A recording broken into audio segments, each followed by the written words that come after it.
SCP-656 Safe Containment Procedures. Any instances of SCP-656 must be kept in a low humidity area for preservation. Any requests for testing must be run by Dr. SCP-656 appears to be a board game box labeled Home Edition, which is presumably the name of a game show. No such game show is known to have existed, although the host is an established personality and host of a number of other game shows. SCP-656 was purchased from the thrift store by agent while off duty.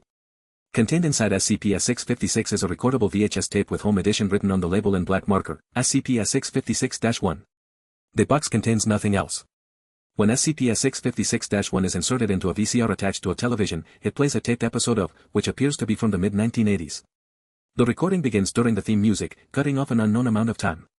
The show follows a quiz show format, where 3 contestants answer trivia questions to win money. All of the contestants are confirmed to be living, although none have records suggesting that they competed on a game show.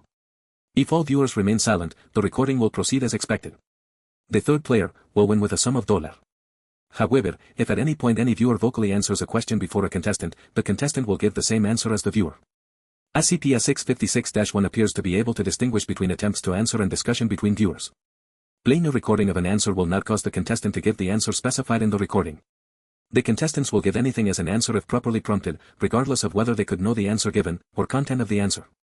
The contestants, host, and audience will have no visible reaction to profanity, vulgarity, or racial slurs given as an answer. The questions appear to be randomly selected, and are different every time. Questions can be about any topic, and from any time period, even information from after the apparent recording of the show. The only apparent limitation on the questions is that the answer must be known by at least one person viewing the tape. Questions will occasionally be of a deeply personal nature. Questions have in the past revealed extramarital affairs, illegitimate children, drug addiction, and data expunged. Anything known to any viewer can become a question. Copies of SCP-656 do not share its unique properties. Any copy of SCP-656 will play the recording as it appears when no viewers speak during play. Once a playthrough of SCP-656 has begun, it cannot be paused, rewound, or fast-forwarded. 3. Commercial breaks occur during the show, all advertising known products with the correct advertisements. After a commercial break, the camera view sweeps over the audience.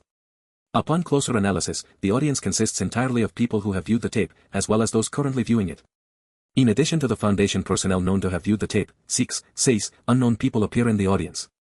At the end of the taping, after the host announces the winner of the 3 contestants, the audience winner is announced, and a member of the audience comes forward and is given a copy of SCP-656. The audience winner always corresponds with the current viewer who answered the most questions correctly. The tape cuts off soon after this point, during a disclaimer regarding the awarding of prizes.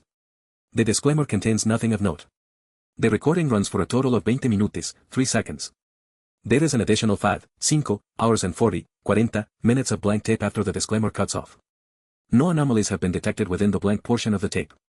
Addendum, all winners are to be monitored in the event of a change in conditions. Refer to document 656A for a complete list of winners. It is now known that any person who wins the game will receive, after a number of days equal to the number of questions answered, a copy of SCP-656 in the mail. All copies received by Foundation personnel have displayed the address of site, the only Foundation facility where testing on SCP-656 has occurred, as the return address. All copies received by winners are fully functional. The Foundation is currently in possession of additional instances of SCP-656.